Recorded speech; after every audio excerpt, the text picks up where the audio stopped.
Okay, I think we're going to start now. So, without any further ado whatsoever, it is my great pleasure to introduce and welcome your host and quiz master for the evening, Sharon Spiegel Wagner. I feel incredibly privileged to be the host of this amazing event. You know, Taryn actually mentioned to me that this is a very prestigious event that everybody gets very prepared for. And this year, despite, somebody unfortunately eating a very unkosher bat, we've still managed to come together and do something incredibly special tonight and have a quiz, our Israel quiz, which I'm so excited to see everybody do. So I'm just so happy to be here. So I just want to say thank you to everybody as well. So let's make it a bit of an event. Everybody enjoy yourself. I'm going to now introduce Liat. She's from the Israel Center. Throughout the evening, we'll just give you tips on what's going on and we'll guide you through everything. So enjoy yourself. For those who are watching, grab a pen, grab a piece of paper, join us for the quiz. After each round, I'll be telling you all the answers. So check your general knowledge as well about Israel and just have a blast. Don't leave us, even though you don't get through the first round or the second round. For those supporting, stay with us because we've got some wonderful guest speakers this evening and we're just going to have a wonderful night together. Just all of us on the screen, just being together. So I'm going to introduce Liat. She's from the Israel Center. Hi, Liat, Manishma, all the way from Israel. We have America. We are coming to you live all over the globe. Liat, take it. Thank you, Sharon. Thank you very much. So good evening, dear people. I'm very, very happy and excited to open our first virtual Israel quiz in the presence for tonight and all our guests tonight. Many participants learned for the quiz despite the complex and difficult period we are in. I hope we are at the end of it, especially in South Africa, not in Israel. The quiz is another tool that we have in the Israel Center to connect and to educate for the connection and the feel of belonging to Israel, which we at the Israel Center believe it's important for every Jew in the world and especially in South Africa community. Israel is in very complex day, politically, socially, and also the corona is not in a good situation. But it is precisely on such days that the wisdom is to lean on the good and to hold the hope and to be here celebrating and enjoying the learn of Israel. I want to thank all the dear people who are helping make this evening happen, to David, who with us on the whole technical part, to Sharon, the MC, Israel Center, and especially for Taryn, that's managing everything behind the scene. Thank you very, very much to all of you and to all the other people behind the scene that work in the school, that teach the student, to all the participants, and to all of you that joining us tonight and going to watch the quiz. So just to explain a bit about the quiz. So the quiz is on Socrative. Socrative, it's an online a platform that we're going to use. We used it first last year when all the participants have an iPad in front of them and they can use it in the quiz. This year, they all having any device in front of them, iPhone, iPad, another computer that they can use, and they can work with it on their home. You can see all the participants, they all have to be with an open camera, so you can watch and see them all and see that they are participating and have no help behind their back, no parents sitting there and whispering the questions. We're going to have 3 rounds. At the first round, we're going to have 15 questions with 2 test questions at the beginning. At the second round, we're going to have 12 questions. At the third round, we're going to have 10 questions. If we want to find a winner after the third round, we're going to have 4th round. And if we want to have a winner after the 4th round, we're going to have another 5th round. We will tell you a bit more about it later.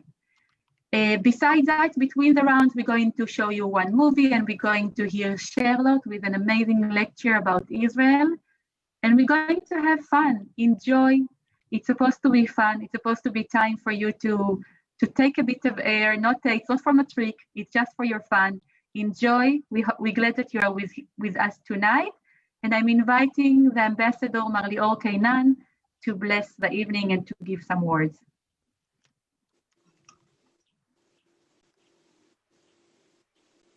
Ambassador Kainan, I've just made you a co-host. You can unmute yourself now. Sorry, that was my mistake. Yeah, can you hear me now? Thank you, yes. Okay, I'm very happy not to miss the Shimon Peres quiz, even if it's done by technology today. And I'm happy to see you, Liat, in Israel. It looks like the corona is chasing you wherever you go. And Israel is actually worse than South Africa right now. So come back, maybe. It was a very challenging half a year. And I'm encouraged to see that the drop in the numbers of the COVID cases in South Africa. I hope it is a sign that we will find ourselves in normal times again very, very soon. It's quite challenging times because I don't remember any other times that each country was left for itself to handle the situation inside the country, and every country had to look for solution and look for and take the measures for itself. But even though it's each country for itself right now, I still believe that we all need a global, to join forces globally in order to find a solution, because when you're going to find a vaccine, when you're going to find the correct medicines, that should evolve a global effort. And when there is a global effort, I look at Israel and I expect my country, Israel, to be one of the leaders in this global pursuit and global task, due to our capabilities in high tech and innovation that I'm sure that are going to be, you're going to talk about it or remind it in the quiz itself. And in the meantime, I'm very happy to see that the Shimon Peres quiz is once again starting. I think the quiz tonight is representing Peres very well, because we are using technology, and you all remember that even in his 90s, Shimon Peres, late Shimon Peres, was a true supporter and a true believer of anything related to innovation and to tech. So you're actually following his footsteps right now, using technology and talking about Israel. And I wish all of you, all the participants, all the best and good luck. Thank you very much, Lior. Thank you. And Sharon, I'm sending the mic back to you.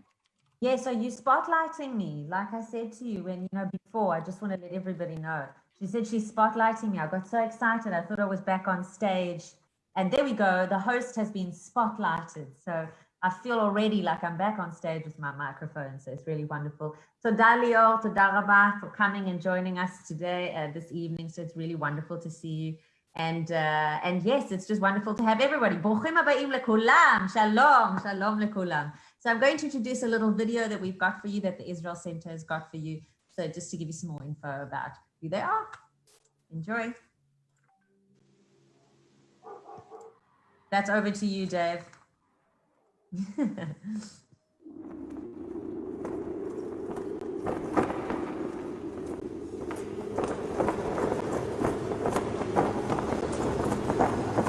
Israel, a modern-day miracle, a place of safety and refuge, where our forefathers Abraham, Isaac, and Jacob once walked. For 71 years, we have celebrated her very existence. The joy and wonder that at last the Jewish people have a state, a country of dazzling beauty and varied landscapes. This is Israel's body. But there is so much more to her story. There's Israel's heart, the beat, the pulse, the arteries that give her life, her creativity and ingenuity, the indescribable energy of so many cultures coexisting, people celebrating their differences and commonality. And there's even more to our beloved Israel. Tonight, we reveal Israel's soul. We see what lies beneath her deep compassion. We celebrate what the world does not see, what never makes the headlines. Because Israel's soul lies in her selflessness, integrity, and kindness. It's in the pain, purpose, and sacrifice, the cooperation, the friendships, and the millions of Jewish people around the world who are linked to her destiny. Here at the tip of Africa, we affirm our soul connection with Israel, now and forever. Tonight, let's celebrate Israel's body, heart, and soul.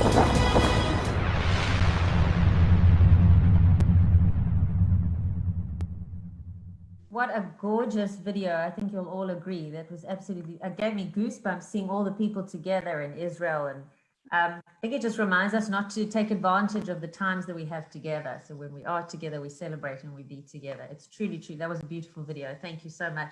So I'm just going to remind you a little bit of how the quiz is going to work. I'm just going to quickly summarize it for you. There'll be a first round, a second round, and a third round. And I'm going to be reading all the questions. Taryn's going to be keeping time. She's going to count 20 seconds for you all. You're all going to answer on your devices. And our esteemed judges are going to keep tally on who is winning and who is winning the race for this quiz. So I'm going to introduce our wonderful judges to you all.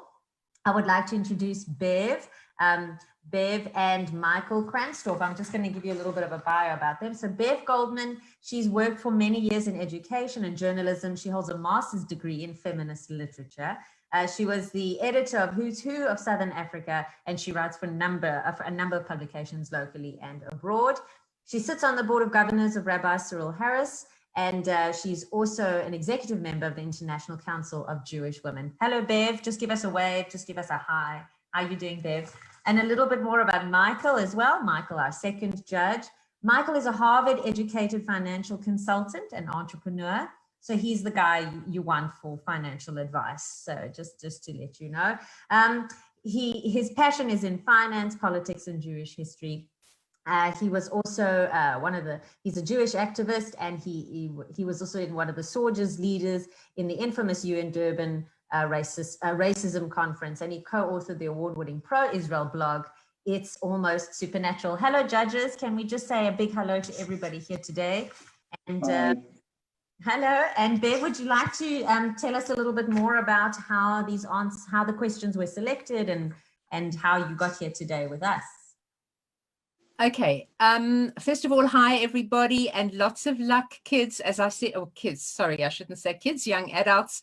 Every one of you is a winner. It doesn't matter how you do, but just the mere fact that you've entered this means that you're a winner. So good luck to all of you, and enjoy it. Don't be stressed, enjoy it. Liat and members of the Israel Center created the questions. They do span most of the information that is in the booklet that the children were given, or the pupils were given to learn from. They are all multiple choice. They're very interesting. There are historical questions. There are questions about current issues in Israel. There are just very vital general knowledge questions. And Michael and I have been judges before for our sins. I think this is the fourth year that we are being judges. I don't know, Michael, is that true? Fourth or fifth year? So somewhere we've become part of the furniture, the leaves on the tree, and we work together very well. And we're in absolute admiration of Liat and all the staff of the Israel Center for doing this, for having created it in such an incredibly effective technological way. We wish you all good luck, and we will be watching to see who's doing very well. Please, we don't want any parents involving themselves or interfering. I'm sure nobody will, but occasionally somebody might push themselves through. Not a parent, but a grandparent, and we don't want grandparents involved either. So if you could all please just focus on what you've got on the screen, ignore who's telling you things behind your back in your ear, and have a wonderful time. And Michael, you and I will make sure that the winner is that person, the one who sent us that huge bouquet and all the and all the flowers. I won't mention the name, but thank you very much. You are already the winner, but we'll leave this one. So now I just want to encourage the parents and the grandparents. This is date night, so let the kids handle the quiz, and you can time on your own. You can go all the way to the kitchen and remove your masks and have a wonderful, wonderful date night. So Michael, won't you just fill us in on how you're actually going to be scoring the quiz? Just let us know how that works. Great, thanks, Sharon. So they're going to be, as everyone's mentioned, they're going to be 3 rounds, 15 questions in the first round, 12 in the second, and 10 in the third round. It's 1 point per question, 1 mark per question, and it will be cumulative. So by the end of the 3 rounds, the person who has answered the most correct questions will win. If there's a tie, we'll go to a 4th round and then a 5th round if needed. That's wonderful. I can see, I'm dying to meet all the contestants. I can see in the chat over here that there's some, let's go Yeshiva College, let's go Herzliya. I can hear the war cries in the background. Oh, when the blues, the King Davidians know what I'm talking about. So let's go right to David. Why don't you put on our wonderful contestants so I can introduce everybody to you. And in the background where you are, all the supporters, give them a war cry and a cheer, and let's get this party started. So let's meet our contestants, everybody. So from King David Victory Park, we have Dina, Ariella, Nadav, Amira. Hang on, I'm just moving my screen so I can see all the names. Daniela, James, we've got Adrienne, we've got Samantha, we have also, I believe that is, apologies, we've got Jaden, we've got Michaela, and we've got Liana. So that's from King David Victory Park. Give them a hey ho. This is from Yeshiva College. We've got Ava, we've got Neshama, and we've got Amira. And from Herzliya, we've got Ethan, we've got Judd, we've got Kate, we've got Jenna, and we've got Gabe, and from Torah Academy, Kayla Kay. And finally, I think, this is from Herzliya, so it's Simon Stain from Herzliya. And I think our next big one is King David Linksfield, if I'm not mistaken. There we go. We've got Gabby, we've got Romy, we've got Saul, we've got Aiden, Hannah, Eden, Shiri, Yitzchak, Ariella. And the next page, I think we've got 4 more students from King David. That's Danny, Hannah, Joseph, and Darren. So I believe that is all of our incredible contestants for tonight. And I hope you're all ready with your devices and ready to get going. I think we should get started. What do you think? Dave, have I got the go ahead, and Bev? Let's do it. My apologies for that. I had some finger trouble. My bad. Totally my bad. You'd think I'd know better, but anyway, so we're back on track. Over to you, Sharon. We're back on track. I have got my Fitbit on to just check my heart rate to make sure that I just want to see if I'm doing okay and if my heart is beating from the excitement and from the anticipation of the question. So just a reminder that the first 2 questions are just checking questions. So they're going to be easy and fun questions, and then you're going to get right into the meat of the quiz. And Taryn is going to be our timekeeper. When you're ready, David, this is round 1 of the Shimon Peres Israel quiz. Here we go. Thank you. Over to Liat to share her screen. So Liat is going to show us the Socrative screen that the students are seeing, that the contestants are seeing. And then at the end of the round, I will be showing you the answers, essentially, Sharon. So you'll come to me as well. So over to Liat.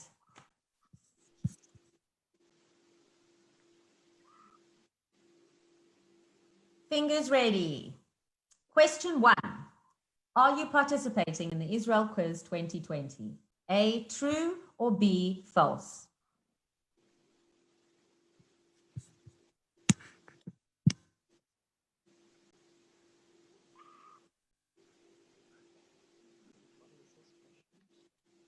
Five seconds. Stop. Question number 2. Do you live in South Africa? A, true, or B, false?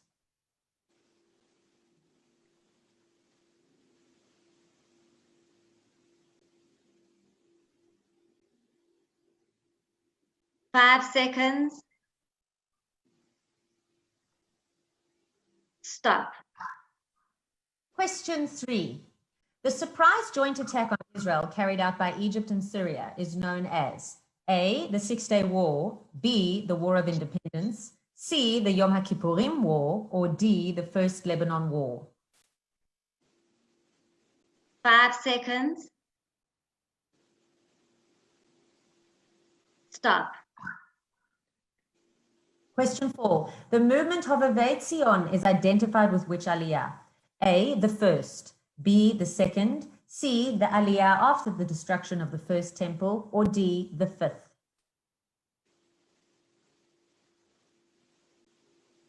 5 seconds.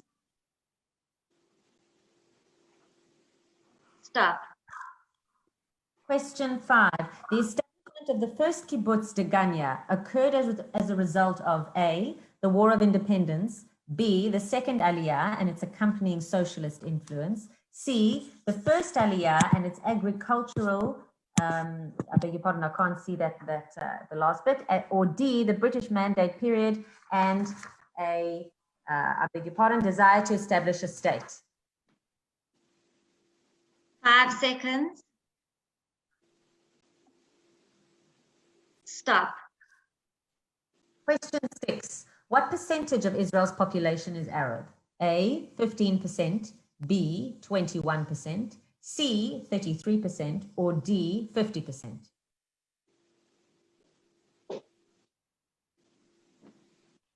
5 seconds. Stop. Question number 7.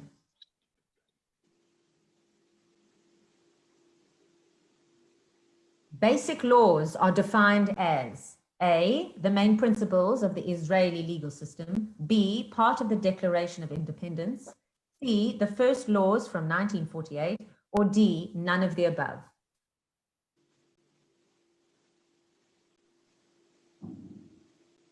5 seconds. Stop. Question number 8. Arrange the following events in chronological order. The Maccabim and the miracle of the oil jar, the destruction of the Second Temple, Bar Kokhba revolt, the Maimonides visit to Jerusalem. B, the destruction of the Second Temple, the Maimonides visit to Jerusalem, Bar Kokhba revolt, the Maccabim and the miracle of the oil jar. C, Bar Kokhba revolt, the Maccabim and the miracle of the oil jar, the Maimonides visit to Jerusalem, the destruction of the Second Temple. D, the Maimonides visit to Jerusalem, Bar Kokhba revolt, the destruction of the Second Temple, the Maccabim and the miracle of the oil jar.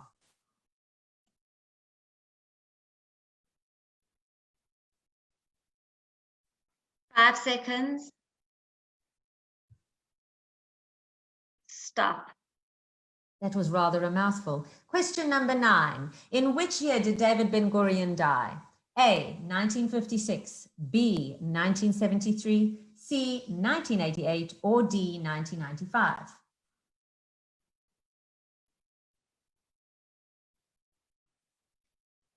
5 seconds. Stop. Question number 10. Which of the following did Israel mourn in 2003? A, failing to win any Olympic medal, B, the murder of Yitzhak Rabin, C, the passing of astronaut Ilan Ramon, or D, the death of Shimon Peres, Israel's president?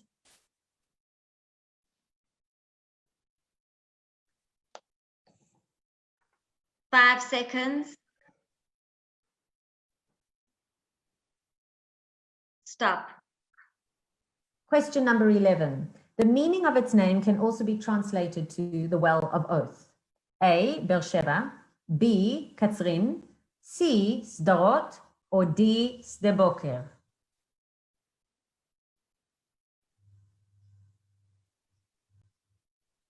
Five seconds. Stop. Question 12. Gali Atari is one of the performers of which of the following songs? A, Ani Ve'ata and Hareut, B, Hareut and Hallelujah, C, Hallelujah and Ein Li Eretz Acheret, or D, Ein Li Eretz Acheret and Ani Ve'ata?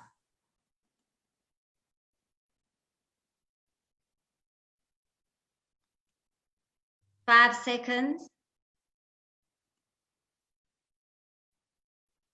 Stop. Question number 13. Who is regarded as Israel's national poet? A. Nomi Shemer, B. Arik Einstein, C. Yehuda Amichai, or D. Chaim Nachman Bailik?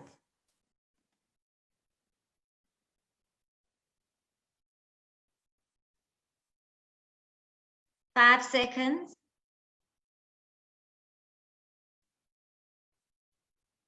Stop. Question number 14. Which event happened first chronologically? A. Establishment of the Israel Museum in Jerusalem. B. The introduction of Israeli television. C. Israel's participation in the Eurovision Song Contest. Or D. Israel's participation in the Olympics.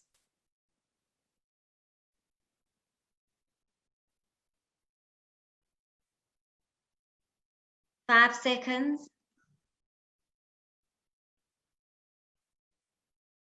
Stop. Question number 15. How did the Arab world respond to the Israel-Egypt peace agreement? A. They were very happy to hear the end years of wars. B. They chose to boycott Egypt. C. They punished Sadat and executed him after a long trial. Or D. They strove for peace agreements with Israel.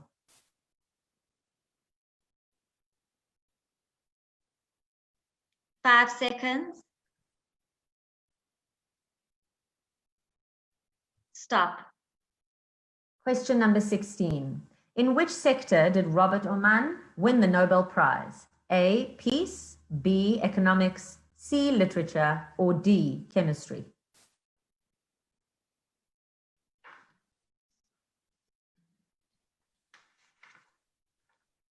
Five seconds. Stop. Question number 17, the final question for this round. Which of the following questions was not raised in respect of the Ethiopian Aliyah? A. Are they considered Jews according to halakha? B. Can the Falash Mora make Aliyah under the law of return? C. Will Ethiopian Jews integrate properly into Israeli society? Or D. Can Black people be Jewish?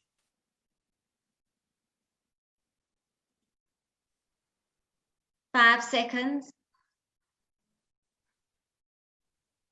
Stop. And that, everybody, is our first round of the Shimon Peres Israel quiz. I just want to tell you that every time Taryn said 5 seconds, I definitely had a spike in my Fitbit. My heart was definitely going a little bit faster. So I just want to say thank you, Taryn, for keeping time so beautifully. And yes, after that first round, I hope you're all feeling totally rejuvenated and excited for the second and third round. Our judges are busy tallying the scores to let us know who's going to move on to the second round. But for now, I'm going to introduce somebody very, very special. So her name is Sharon. I'm sorry. I'm just going to quickly jump in before you introduce our guest and just confirm everybody does go through to each round, and the judges are only going to announce the top 5, the leaderboard. So don't give up. You will not know your scores until the end. So fight for each round and for each point. And we're just going to get a top 5 leaderboard. I see. My apologies. So keep fighting. So even though you don't do well in the first round, you can still catch up in the second and third round. Am I right, David? Because I believe that's what you mean. Yes, Taryn. That's correct. And we are not giving any scores, just a leaderboard. So you don't know how well or how badly you have done. So keep that's going. fantastic. Okay, so I'm going to, David, do you want to give the answers to the questions before Charlotte, or is Charlotte going to speak first for us? That's a very good point, Sharon. I actually think, should we do the answers quickly? And we'll go through them very quickly and then go to Charlotte. I think so, yeah. I think everybody wants to know some answers. So because they've probably got their pens and papers. Yeah, thumbs up from Charlotte. Thanks, Charlotte. That's great. Here we go. Give me one moment. Cool. So let's everybody see how well you did, especially those at home as well. Not only the students that are doing the quiz, but those at home. How well did you do in round 1 of the Israel quiz? So the surprise joint attack on Israel carried out, I beg your pardon, let me move my screen. I have to move all the windows on Zoom. Carried out by Egypt and Syria is known as, and the correct question was, the Yom HaKippurim War. Second question, the movement of Ovet Zion is identified with which aliyah? The correct answer was A, the first. Question 3, the establishment of the first kibbutz Degania occurred as a result of The correct answer was B, the second aliyah, and it's an accompanying socialist influence. Question 4, what percentage of Israel's population is Arab? The correct answer is B, 21%. Question 5, basic laws are identified as A, the correct answer, the main principles of the Israeli legal system. Question 6, arrange the following events in chronological order. The correct answer was A, the Maccabim and the miracle of the oil jar, the destruction of the second temple, Bar Kokhba revolt, and the Maimonides' visit to Jerusalem. Question 7, in which year did David Ben-Gurion die? The correct answer is B, 1973. 8, which of the following did Israel mourn in 2003? The correct answer is C, the passing of astronaut Ilan Ramon. Question 9, the meaning of its name can also be translated to the Well of Oath, and the correct answer is A, Beersheba. The number 10, Gali Atari is one of the performers of which of the following songs? The correct answer is C, Hallelujah and Ein Li Eretz Acheret. 11, who is regarded as Israel's national poet? The correct answer is D, Chaim Nachman Bialik. Number 12, which event happened first chronologically? And the correct answer was D, Israel's participation in the Olympics. 13, how did the Arab world respond to the Israel-Egypt peace agreement? The correct answer was B, they chose to boycott Egypt. 14, in which sector did Robert Oman win the Nobel Prize? The correct answer was B, in economics. 15, which of the following questions was not raised in respect of the Ethiopian Aliyah? The correct answer was D, can Black people be Jewish? And that was it for our first round. I'm going to introduce a special guest all the way from America. Sorry, Charlotte, I had to do it. I had to do my accent. I have to show my range in what I can do. But I'm in Jerusalem, so it doesn't work. Oh my God, you're in Jerusalem. I'm so sorry. But you are currently the Senior Educator and Director of International Student Programs at Stand With Us Israel. Charlotte graduated from the University of Southern California with a BA in Middle Eastern history, and she initially serving as the West Coast campus coordinator. She then made Aliyah and became the diaspora education coordinator at Stand With Us Israel. In her current role, Charlotte works with over 6,000 students a year from nearly every continent, educating them about Israel and training them to be effective activists in their high schools, universities, and communities.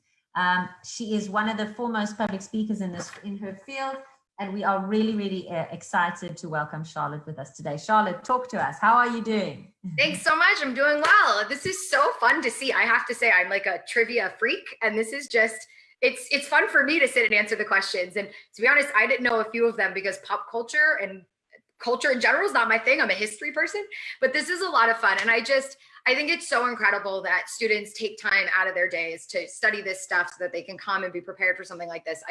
It's a very cool thing. We didn't have anything like this in the United States, never did something like this in Israel. So very, very cool. And I'm so, so happy to be a part of it. So first, just thank you to the Israel Center and to the communities in South Africa for continuing to support me and bring me in and have me speak. And I'm just so, so grateful. I'm so happy to be here. So I'm going to speak very quickly, very briefly. Someone called it a lecture. I don't want to call it a lecture. It's a very quick, just talk in between first and second round. Very exciting. So for a little bit of background, my name is Charlotte. And like Sharon mentioned, I am American, as you can tell from my lack of accent, if you will. I am from the West Coast. I was born and raised in Los Angeles. But when I was 9 years old, my parents decided to uproot me and my 4 older siblings and move us to Israel. Well, sort of Israel. I get in trouble nowadays when I say that I moved to Israel because actually my parents made a bold decision to move into the territories, into the West Bank. And so if I'm on a campus and I say they moved to Israel and then they found out it was a settlement, I get yelled at. So I need to be careful. But my family moved to this territory, if you will. And we lived in a tiny little town in a settlement, which I have to tell you was my first introduction to Israel. I had never been here before. I was a 9-year-old kid. I landed at Ben Gurion Airport at the old terminal, which some of us might remember, with the Welcome to Israel sign that you had to walk into. And hopefully none of you young people will ever have to go through that terminal again, because wow. But we landed, and I remember spending hours in the airport, getting all of our papers, getting our citizenship. And in a moment, I went from being an American to being an Israeli. And I had citizenship, and then we got into this big van, me and my four older siblings and my mom, and we drove out, and we literally were driving and driving. And we ended up driving, and we're like driving through fields. And I'm from Los Angeles. I don't know what a field looks like. All right. I'm in a city that's, so we're driving, and I'm like, where are you taking me right now? Like, I was so angry and so frustrated. Why did you bring me here? Take me back to Los Angeles. Like, what is happening right now? That was my welcome to Israel. Okay. It wasn't on a birthright trip or like on a trip where they take you straight to the hotel and it's like, let's have a spiritual moment. Mine was, where the hell are you taking me right now? We arrived to this community. We were like the attraction of the year. Okay. Oh my God, there's new people coming, and they all hounded around us. It was crazy. Anyways, small towns, not for us. We realized, took us about a year, decided we got to get out of here. We found the biggest city that we could find, which is of course Jerusalem. I hope I'm not giving away one of the quiz questions, but the biggest city in Israel is Jerusalem. Today it's about 1 million people. And we moved to Jerusalem, and we lived here for another 4 years. Now, we moved to Jerusalem when I was 10 years old. And in the beginning few years, it was just Israel. It was normal. It was calm, a suicide bombing here, suicide bombing there. But well, for Israel, that's calm at the time, at least. A few years in the year 2000, as I just turned 13, the second intifada started in Israel. Now, it's so weird to teach students today who are in school, in high school, because I'm teaching this to you as a historical event. This happened before you were born, which is mind-boggling and makes me and probably other people in this group feel very old. But I was 13 in the year 2000, and this big wave of terrorism struck Israel. And up until that point, I didn't truly realize or understand that I had been living in a conflict, which I think is something so important that people need to realize about Israel, is that, when people abroad hear Israel, when you say to somebody like, oh, I'm going to go on March of the Living and I'm going to go to Israel, the response we usually get from people is, oh my God, are you going to be safe? Like, are you going to be okay there? And it's so sad because, for the first few years of my life, I didn't know that I was living in a place where there was a real hardcore conflict going on. I didn't feel like I was living in a war zone. And it makes me so sad that even until today, when we've just gone through a decade of probably the most peaceful time that Israel's ever seen, the least amount of casualties that we've ever seen from terror or from war. And yet still, isn't it scary? Isn't it? Because that's what people think. And it's up to us to paint a different picture. Now, that was my introduction to the conflict. I unfortunately felt the conflict very personally in a very real way when I turned 14, and 6 months later, 3 of my friends were murdered in one suicide bombing. And yes, that's when you really know I live in a conflict. And this conflict has a toll on not just the Israelis, but also the Palestinians. And that's sometimes also something that we forget that we need to remind ourselves of. And so I was thrust into it in a really emotional way. And then I moved to the States. I moved home. Not home. I moved away from home. And I moved back to the US because the economy had crashed and my family couldn't survive to live here anymore. So we moved back to the US. Now we moved from Jerusalem to Las Vegas, which was super weird. The holy city to the city of sin. It was incredibly awkward. And I found myself at like a regular, well, not so regular, a terrifying high school in America, I should say. And it was all of a sudden I was in a different reality. I had just lived through something that was traumatic for most of the country. And yet now I found myself in the city of sin where people chill, party, have no care in the world. And I was carrying this heavy reality that I just lived through. And I felt like it had aged me 10 years. And I was now with other 15-year-olds and I couldn't relate anymore. Then I had to get back into that world. And I went through high school and I finished up high school. And that entire time, Israel was something that was near and dear to my heart. But I didn't understand what that passion was or how what it meant. It was a very superficial love of Israel. And somehow I managed to get into a good university after going through high school. And again, not being involved, not being active, no Israel activism, none of that.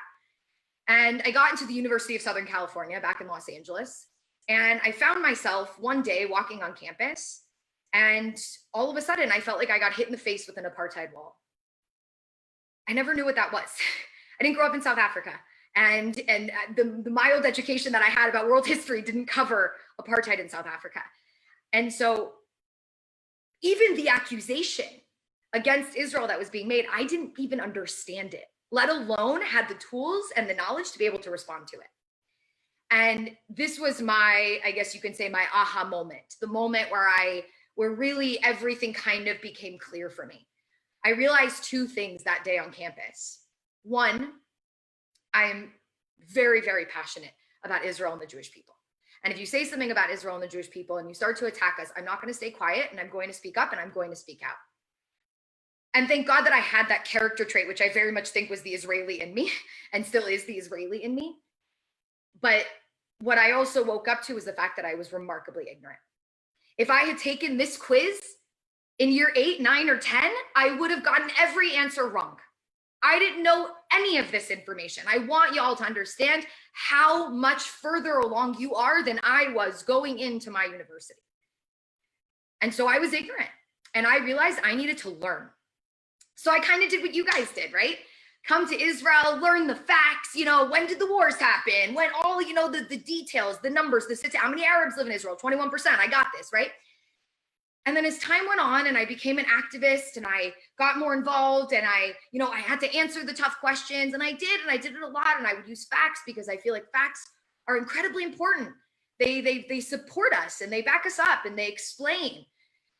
But I realized that there was something missing. And it wasn't just me that realized it. I should really stress, Stand With Us, the organization that embraced me and that really continues to allow me to do this work that I do to teach and educate people around the world and people in South Africa about Israel. What we started to realize was facts aren't enough, because facts are sterile. They lack emotion. They lack feeling.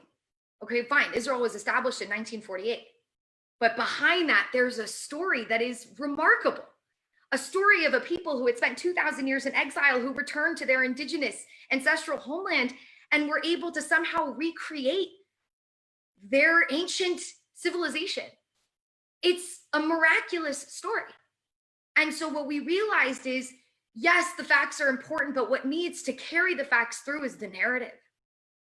And I found myself asking this question as I educated a lot of young Jews, grew up in the Jewish world, grew up learning Jewish history. And I would ask them, what is the Jewish story? And they would stare at me blankly. What's the Jewish story? And it's not that you don't know the answer. I'm sure you know the answer. I'm sure you can now start and go, well, where do you want me to begin, Charlotte? It's about 3,000 years old. Like, how much time do you got, right? And so what we also realized was there was a problem, because we have a remarkable story. But how do you take 3,000 years and sum it up in a way that the person that you're talking to will actually have the attention span to listen to what you have to share with them? And so we realized we had to take this Jewish story and we had to pick out the most important pieces of it so that people today understand us and understand Israel. So let's finish this by telling the Jewish story. Okay. Now, I would challenge any of you. Do you think I can do this in a minute? Yes, no, thumbs up, thumbs down. A minute? Can you tell the whole Jewish story in a minute? You'd probably say no, and you shouldn't, but you gotta. So here's the Jewish story. Here are the 4 points of the Jewish story. That it's not, yes, you have the facts, great, but now give that foundation of the story of who we are and what's happened to us. What's that story? 1, we're indigenous. The Jews are indigenous to the land of Israel. Our language, our culture, our traditions stem from this territory. This is where we belong. Not the land belongs to me. None of that. Not that ownership thing. Okay, because there's other people who live here too. But that I belong to the land. Because I do, and I don't, and everyone in the world has made it very clear to us over the last 2,000 years that this is where we are from and that we're not welcome anywhere else. I'm being dramatic, but So we're indigenous. The second crucial part of our story is that we have been living in exile for 2,000 years. That we lived here and we flourished and we had a civilization and we had 2 different dynasties and commonwealths. And then we were exiled. We were forced out of our homeland, first by the Babylonians and then by the Romans. And we spent 2,000 years in exile. Point number 3, what happened to us in exile? Well, the sad reality of Jews in exile is that we lived day to day with persecution. Persecution unparalleled in the history of man. And the persecution is such an important part of the story because it gets us to the last part. The last part of the Jewish story is liberation. 150 years ago, Jews started to wake up and say, you know what, we're done. We're sick of this. We're sick of being persecuted. We're sick of having to fear. We're sick of having to every few generations flee and be expelled and run somewhere else. We're sick of it. We want to go home and we want to live in freedom. So what's the Jewish story in 30 seconds? We are an indigenous people from the land of Israel. We were sent into exile and lived in exile for 2,000 years. And in that exile, we suffered persecution, again, unparalleled in the history of man. And then we sought liberation and we returned home to our indigenous, historic, ancestral homeland. And there we built a new, thriving civilization. I know there's a piece of the puzzle that I'm missing, and that's the Palestinians, because their story begins there, in the conflict of how now we resolve living here with another people, and we can figure it out. But do not let that dictate you changing the way that we tell our story. We're an indigenous people. We went to exile, we were persecuted, and we sought freedom in our homeland, and we achieved it. And that was the miracle of 1948. So now you have not just the facts at your disposal that you've learned and studied for this quiz, but now you have the story to back it up. So now go out and tell that story. Thank you all so much. It is absolutely amazing, Charlotte. Thank you so much for that. You know, we relate, I think, as South Africans. Everyone thinks we live in South Africa. Oh, do you go to school on monkeys and lions? And, you know, do you ride elephants and stuff like that? So to be honest, the truth is yes, it's about experience, it's about knowledge, it's about connecting, but it's also about actually processing what is real, what is factual. And you're right, facts are cold and they're empty. And it's about inhabiting them and actually understanding them, breathing life into them, that you can actually start conceptualizing other people's realities. Thank you so much, Charlotte. You're incredible. I still love your accent. I'm going to listen to it all the time. Anyway, so I'm going to cross over to our judges because they're going to give us a clue on how the contestants are doing. So Michael, Bev, can you give us an idea of what's going on? Sure, let me just unmute myself. Wow, guys, that was a great round. It's very, very close. There's very few points separating. I'd say that the top 20 participants are all really neck and neck. We did say we'd announce the top 5 in no particular order, with very few points separating them. We've got Aiden Zeffert, we've got Amira Karsteit, we've got Jaden Aronson, Kayla Kay, and Yitzhak Wayner. Those are our top 5 so far. Let's see how it changes in round 2. Okay, so let's ding, ding, ding. Round 2. Taryn, the clock, are you ready? And David, when you are, our students are ready, I'm sure, and itching to answer our second round. Let's start our second round of the Shimon Peres Israel quiz. David, when you're ready. Don't forget that the first question is just a test that you're with us. So number 1 of round 2, are you participating in the Israel quiz 2020? A, true, or B, false?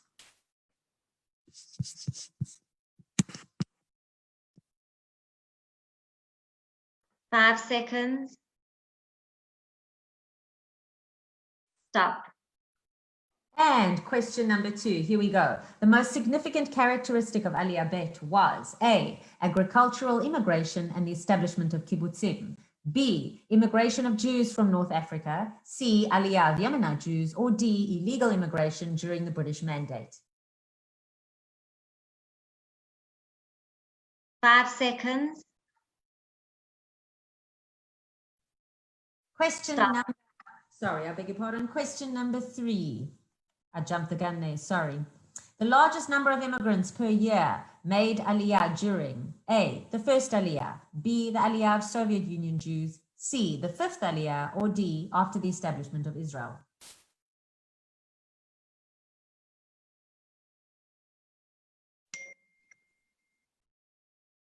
Five seconds. Stop. Question number 4. Circle the sector in which Ada Yonat won the Nobel Prize. A, peace. B, literature. C, economics. I beg your pardon. C, economics, or D, chemistry?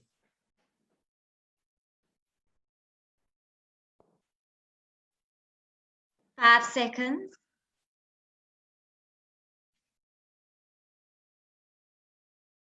Stop.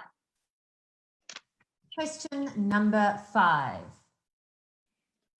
Benjamin Netanyahu was never A, captain in the IDF Special Force Unit, B, Minister of Finance, C, Minister of Foreign Affairs, or D, Israeli ambassador for the US, to the US.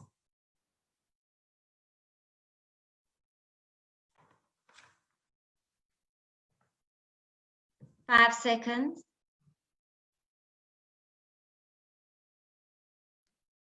Stop. Question number 6.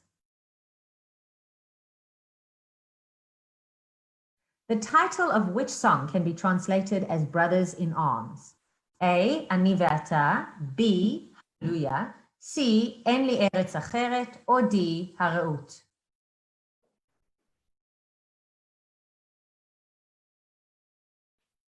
Five seconds. Stop. Question number 7. Which of the following places established in 1951 were identified as development towns for new immigrants?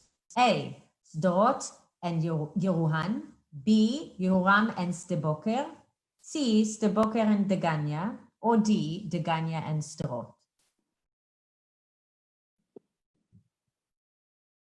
5 seconds. Stop. Question number 8. Which of the following areas in Israel has a majority of Jewish citizens living there? A, Abu Ghosh, B, Sfat, C, Nazareth, or D, Daliat al-Carmel? 5 seconds.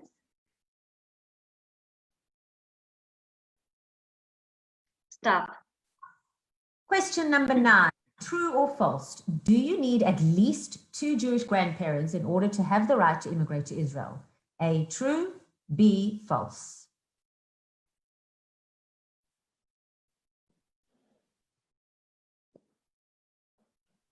5 seconds. Stop.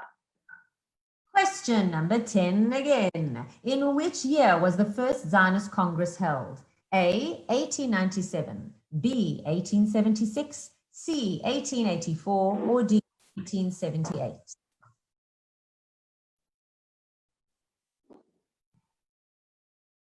Five seconds. Stop. Question 11 in heaven, true or false? Israel has won the Eurovision Song Contest 4 times. A, true, or B, false?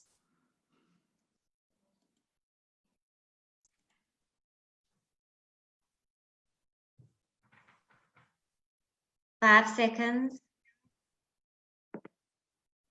Stop. Question number 12. Which of the following Israeli areas is the most southern? A, Katzrin, B, Beersheba, C, Tel Aviv, or D, Yeruham?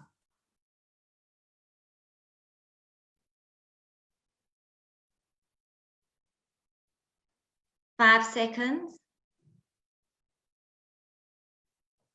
Stop. Question number 13, bar mitzvah question. The trigger for the start of the Second Lebanon War was A, the attempted assassination of the Israeli ambassador in Lebanon, B, the start of the Intifada by Palestinians in the West Bank, C, the kidnapping of 3 Israeli soldiers by terrorists, or D, a sudden attack by Syria and Lebanon on Israel. 5 seconds. Stop. That, everybody, is our second round done of the Israel quiz. I think we're going to go straight to David to find out if you answered correctly, Dave. So let's go to a summary of that round for everybody at home and for the students to see how well they did. So the most significant characteristic of Aliyah Bet was, the correct answer was D. illegal immigration during the British Mandate. The largest number of immigrants per year made Aliyah during, the correct answer was D, after the establishment of Israel. Number 3, circle the sector in which Adar Yonat won the Nobel Prize. He won it for D in chemistry. Number 4, Benjamin Netanyahu was never D, Israeli ambassador to the US. Number 5, the title of which song can be translated as Brothers in Arms is D, Hareut. Number 6, which of the following places established in 1951 were identified as development towns for new immigrants? And the correct answer was A, Sderot and Yeruhan. Number 7, which of the following areas in Israel has a majority of Jewish citizens living there? The correct answer was B, Sfat. Number 8, true or false, do you need at least 2 Jewish grandparents in order to have the right to immigrate to Israel? The answer is false. Number 9, in which year was the first Zionist Congress held? The correct answer was A, 1897. Number 10 again. True or false, Israel has won the Eurovision Song Contest 4 times, and that is indeed true. Number 11, which of the following Israeli areas is the most southern? And the correct answer is D, Yeruham. Number 12, the trigger for the start of the Second Lebanon War was, the correct answer was C, the kidnapping of 3 Israeli soldiers by terrorists. And lucky number 13, oh, that was the last one. I beg your pardon. The first question was a test question. So I hope you all did really, really nicely. Thank you, Taryn, again for timekeeping. I still had a spike in my heart rate, so I am checking that. I think I'm going to move on to Michael again for our top 5 of round 2. Sharon, I'm going to jump in here quickly and just confirm that the judges need a little bit more time just to tell you all the scores.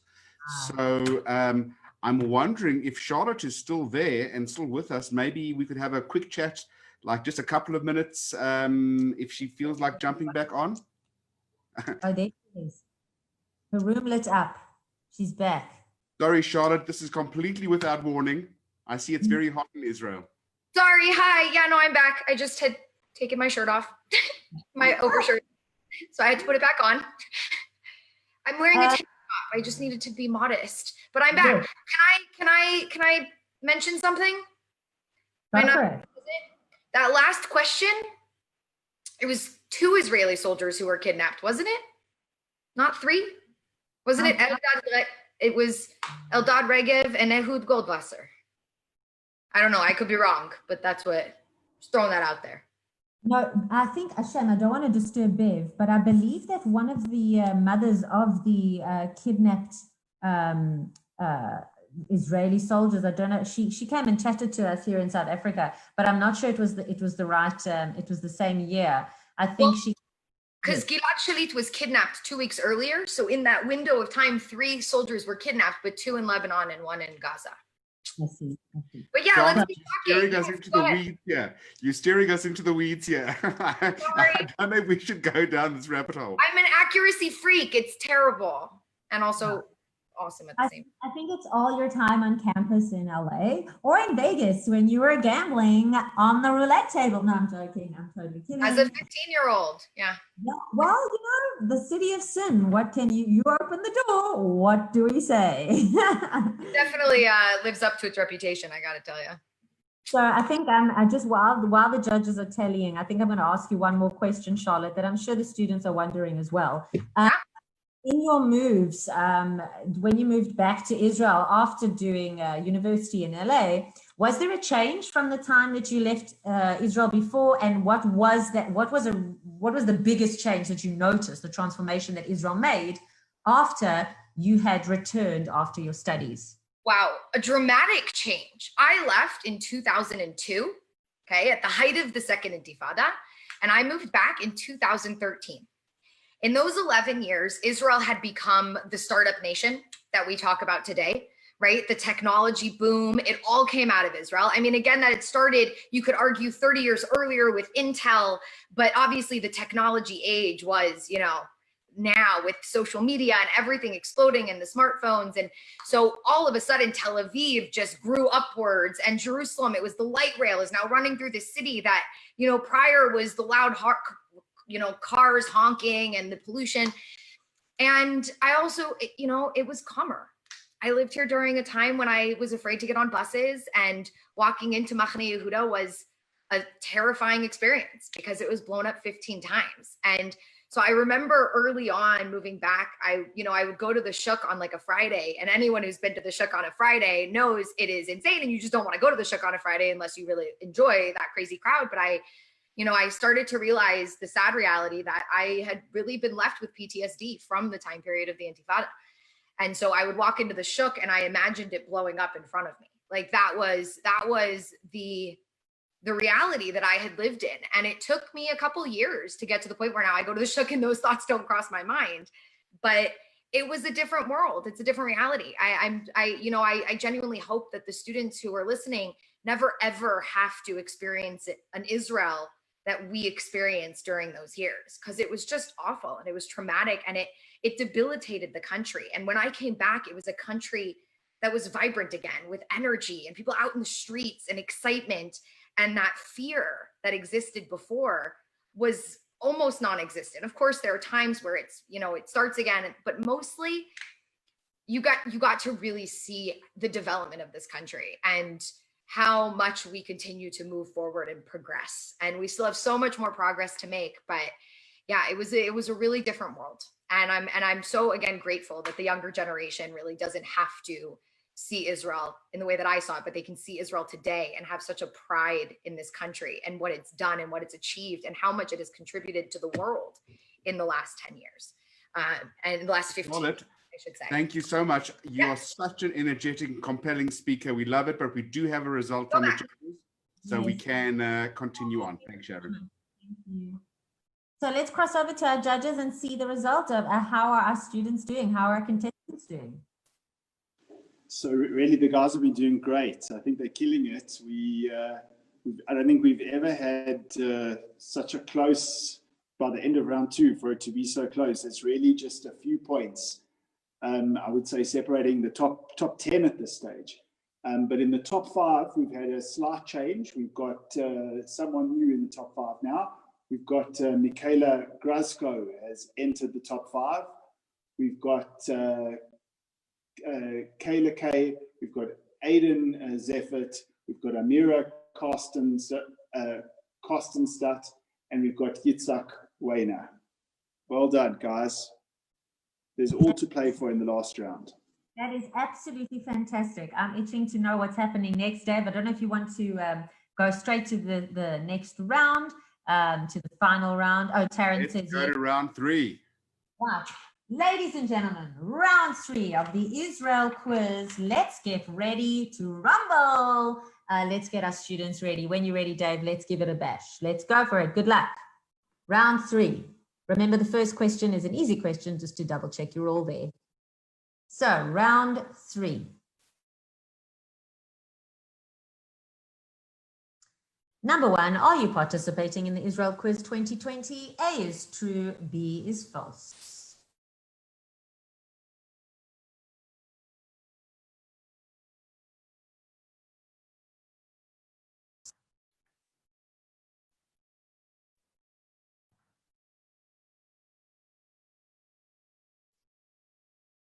Stop. So, Tad, don't forget our 5 seconds just before. And Okay, it was an easy round, so I just... Which statement below is false? A, Israel got to the quarterfinals of the 1970 Football World Cup in Mexico. B, Israel received a gold medal in the 2004 Olympics. C, Maccabi Tel Aviv won the European Basketball Championship in 1977. Or D, Israel was awarded 2 medals in judo at the 1992 Olympics.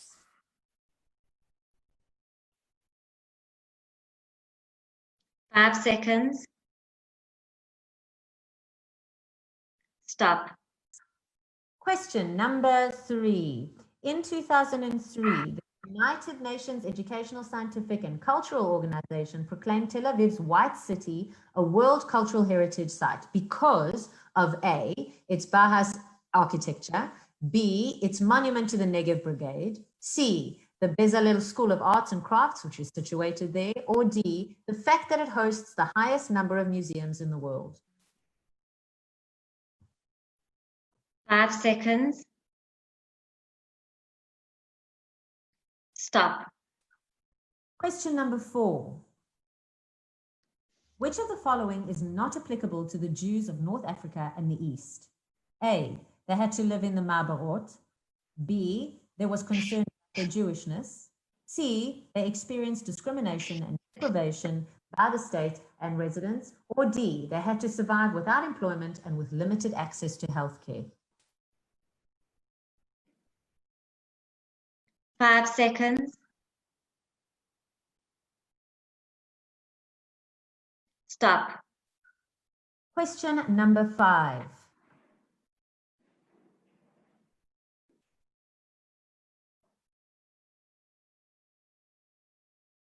What contributed to the success of Israel's peace agreement with the Egyptians? A, the personalities of Begin and Sadat.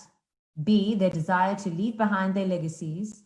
C, the pressure of the Arab League to reach a settlement with Israel. Or D, their willingness to take risks and take bold steps.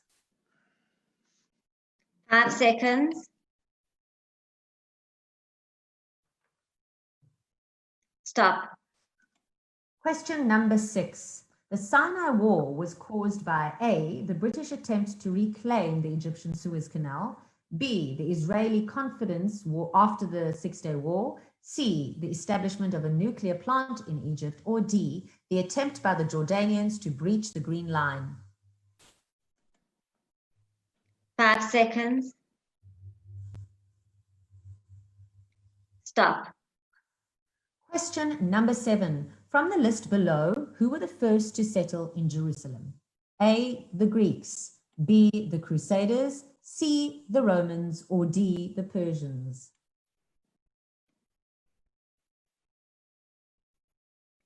5 seconds. Stop. Question number 8. Which rescue operation took more than a year and brought back just over 50,000 Yemenite Jews? A, Operation Moses. B, Operation Solomon. C, Magic Carpet. Or D, Flying Carpet. 5 seconds. Stop.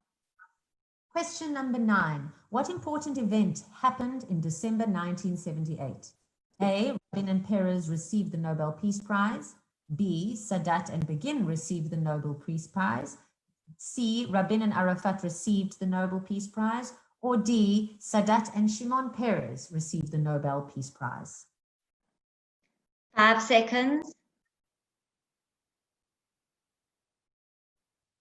Stop. Question number 10.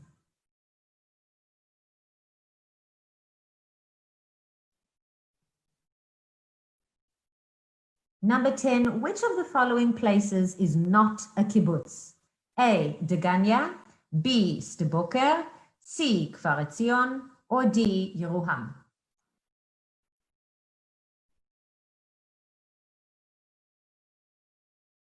5 seconds. Stop. The final question of the Israel quiz. Which of the following places was originally named Ahuza'e, New York? A, Degania. B, Kfar Etzion. C, Ra'anana. Or D, Sde-Boker.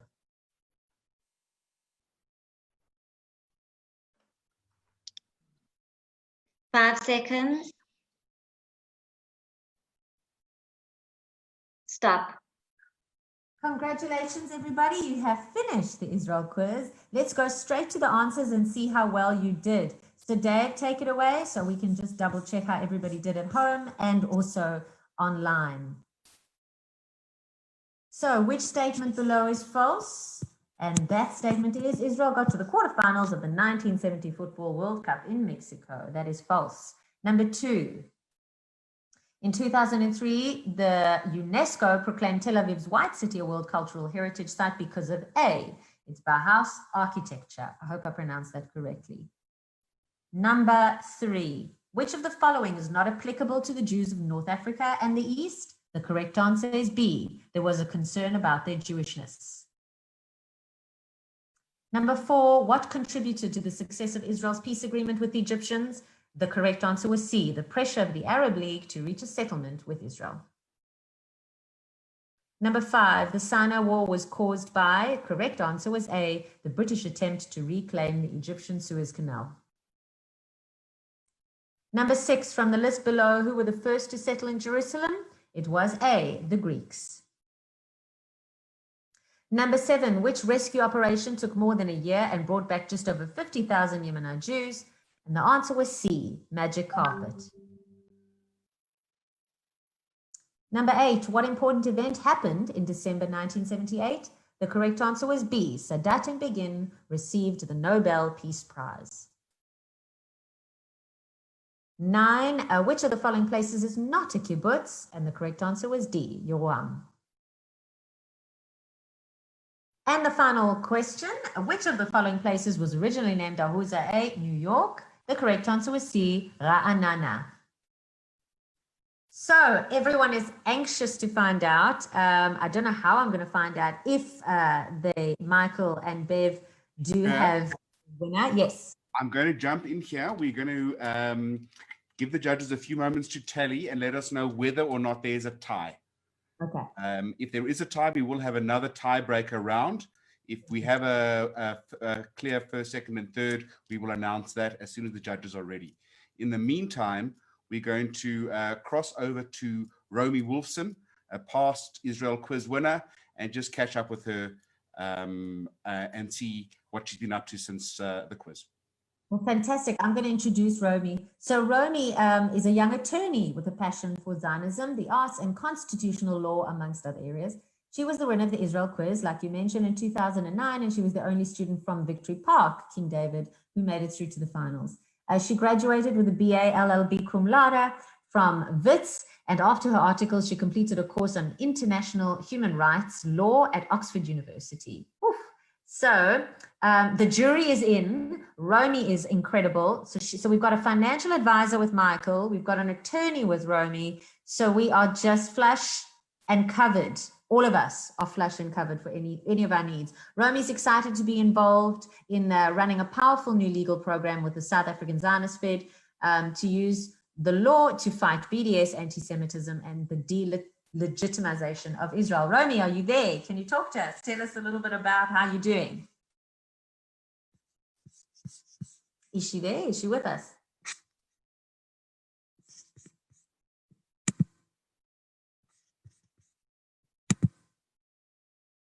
My apologies. I need to make her a co-host. I thought I had.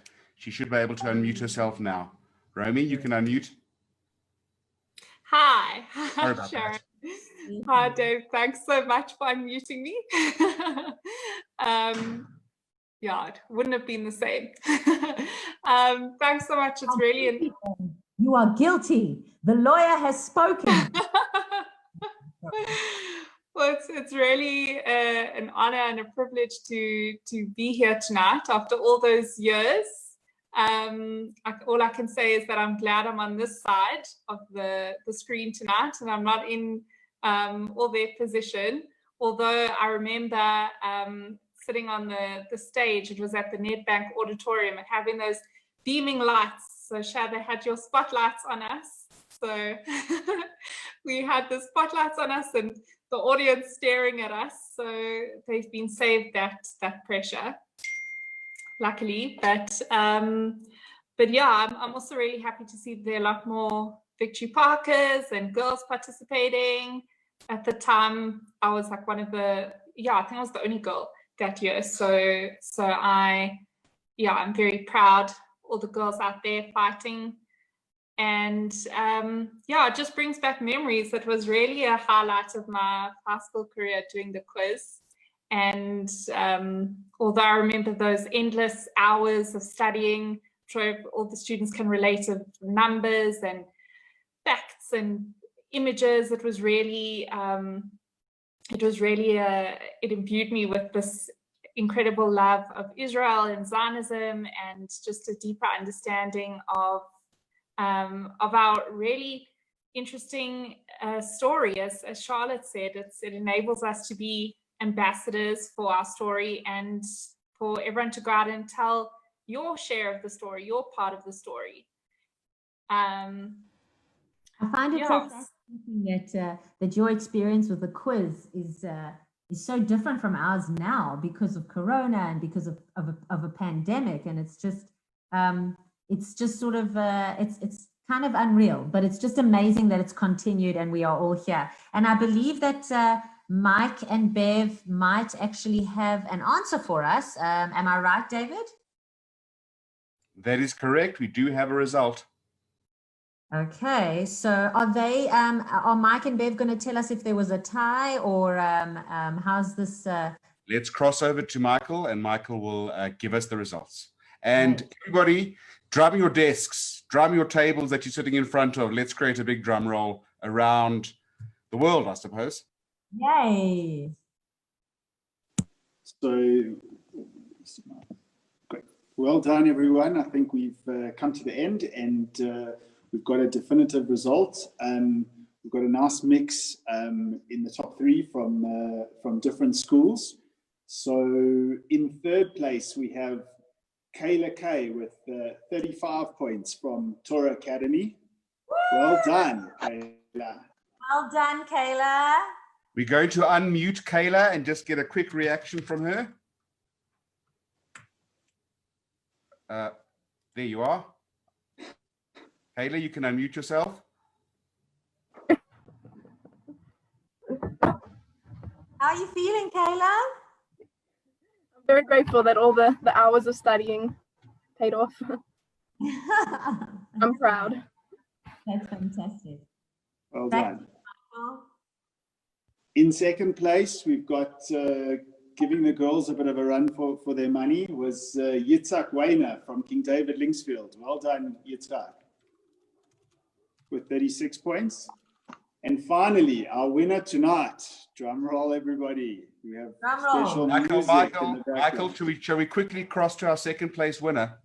Yes, sorry. Let's build the attention. What is the name of the second place winner? Yitzhak Weiner. Yitzhak. I'm going to unmute you now, Yitzhak. There you go. Go for Linksfield, Yitzhak. That's where I'm from. Yay, KDL. Yes. How are you feeling? Very happy. Yeah, happy that all my studying paid off. Yeah. Good. I think everybody's ready for the winner. What do you think, Michael? Definitely. And the winner tonight is from King David Victory Park, Amira Karstadt. Wow. Well done, Amira. Where is Amira? Can Amira chat to us? Hi. So what does it feel like, Amira? You're the winner of the Israel Quiz 2020 in Corona times. You, my lady, are the winner of the Shimon Peres Israel 2020.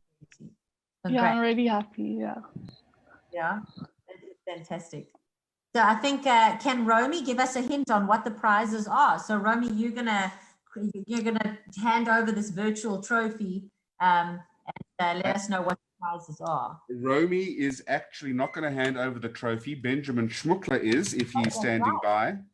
I actually don't see Benjamin Schmuckler. Oh, there he is. I see him. I'm going to make you a co-host. Stand by, Ben. Romy, do you have the prize information? Can you tell us what the people have won? Yes, so well done. Huge mazel tov to everyone. Really, really well done. I can tell from personal experience, I know how much work you've put in, and all I can say is that it really will stay with you for the rest of your life. And I hope that you take these memories with you going forward. And just a huge mazel tov. Really, really incredible. And I would just like to say that Taryn from the Israel Center will be contacting you. So third place is a prize of 1,000 Rand, second place is 2,000 Rand, and first place is 3,000 Rand. But obviously the most important part was your participation, and hopefully you have these memories, and that your journey with Israel, your love of Israel, just continues and continues to grow. Mazel tov, everyone. You know how many freezer chinos that is? 1,000 rand. I think that's, I mean, that's a lot of free. For all the girls that are watching, they know what I'm talking about. The boys, I'm not so sure if you're into freezers, but I know the girls are going to be, you know, now we've got the freezers going, everybody. Anyway, so we're going to cross over to Benjamin Spukler, who's going to virtually hand over the trophy to Amira. Well done, Amira. Is he on with us? Can you see him, Dave? If you can unmute yourself and start talking, we will be able to see you. And Benjamin is last year's winner, handing over the trophy in these times, virtually, but all the same sentiments. So Benjamin, please start talking. Thanks. Good evening, everyone. I mean, I wasn't asked to prepare a speech, but I think just a few words. I mean, it's crazy that it's already been a year. I just remember the finals of last year, and it's crazy how it's gone so quickly. I think, I don't know if it was mentioned, but I think a very big very big well done to Liat from the Israel Center. Even the quiz last year was just absolutely incredible. So a very big well done. And I think also a huge well done to Sharon. I think the hosting was incredible. But to you, Amira, Mazel Tov. It is an incredible achievement. You studied so hard and your work definitely paid off. So I'm just going to give it one more kiss. And now it's yours. Well done. It's absolutely wonderful. I just, I feel so privileged to be hosting this. I want to thank Liat as well. Liat and Karen and David, who's been doing all of the technical stuff there. So I'm just going to thank them because I think what they've done is incredible, with Bev and Michael also in the helm, and Ron Lee as well. We've got a WhatsApp group, guys, that we're like talking to each other all the time. There's a lot of technical stuff happening back behind the scenes. So we have been working really hard, you know, like a duck in the water, paddling, but you can't see because they're cool and calm as they glide on the water. So I think everybody has done an incredible job. Well done, everybody, all of you students that have done so well in the quiz. And hopefully next year we will be under the lights on stage with each other, being able to see each other. But this has been an incredible experience. Wouldn't you agree, Liat? I think you can sign us off. Just any final words from Liat. And I'm going to say goodnight to everybody. Yeah, first of all, thank you, everyone. Thank you. Yeah, it has been a truly, truly special thing. So thanks, everybody. So this is where we do our final bows. So Ronly and Taryn and David and Michael and Bev and Liat, I think we're going to bow, you know, like we would do, like, you know, on stage. And then all the instruments and the orchestra would play us. So Dave, I'll take it from you and you'll sign us all off and say goodnight. And cheers, everybody. Well done. Thank you, everybody. Thanks to all the team.